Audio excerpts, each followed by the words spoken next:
नमस्कार दोस्तों, आज एक बहुत प्यारा नाच गीत प्रस्तुत कर रहे हूँ। गीत पूरा सुनिएगा और कमेंट करके बताइएगा कि गीत कैसा लगा। अगर गीत अच्छा लगे तो मेरे गीत को लाइक कीजिएगा, शेयर कीजिएगा और प्लीज़ मेरे चैनल को सब्सक्राइब जरूर कीजिएगा। तो आइए सुनते हैं इस गीत को।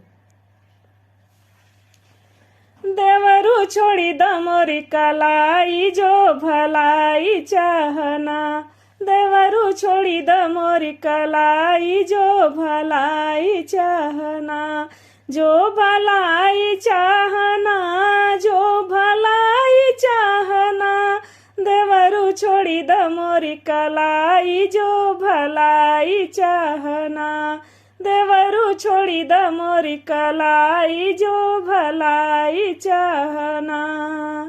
सास ननद के चोरी चुपे हरवा द बनवाई, सास ननद के चोरी चुपे हरवा द बनवाई, तब तू देवर हम भौजाई जो भलाई चाहना, तब तू देवर हम भौजाई जो भलाई चाहना, देवरू छोड़ी दमोरी कलाई जो भलाई चाहना, देवरू छोड़ी दमोरी कलाई जो भलाई चाहना।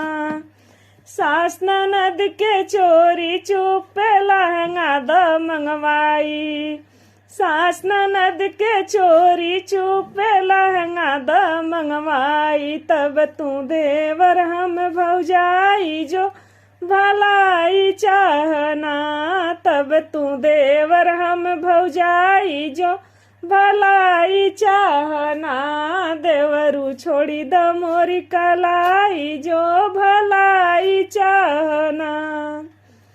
सास ननद के चोरी चुपे सिमला द घुमाई, सास ननद के चोरी चुपे सिमला द घुमाई, तब तू देवर हम भौजाई जो भलाई चाहना, तब तू देवर हम भौजाई जो भलाई चाहना, देवरू छोड़ी दमोरी कलाई जो भलाई चाहना, देवरू छोड़ी दमोरी कलाई जो भलाई चाहना।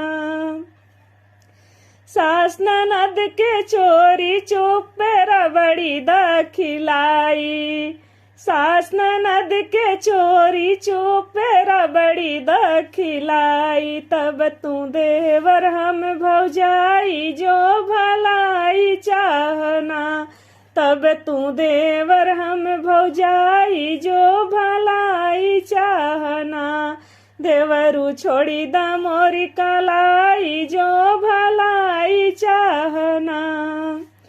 सास ननद के चोरी चुपे पिक्चर द दिखलाई, सास ननद के चोरी चुपे पिक्चर द दिखलाई, तब तू देवर हम भौजाई जो भलाई चाहना, तब तू देवर हम भौजाई जो भलाई चाहना, जो भलाई चाहना, जो भलाई चाहना, देवरू छोड़ी दमोरी कलाई जो भलाई चाहना, देवरू छोड़ी दमोरी कलाई जो भलाई चाहना।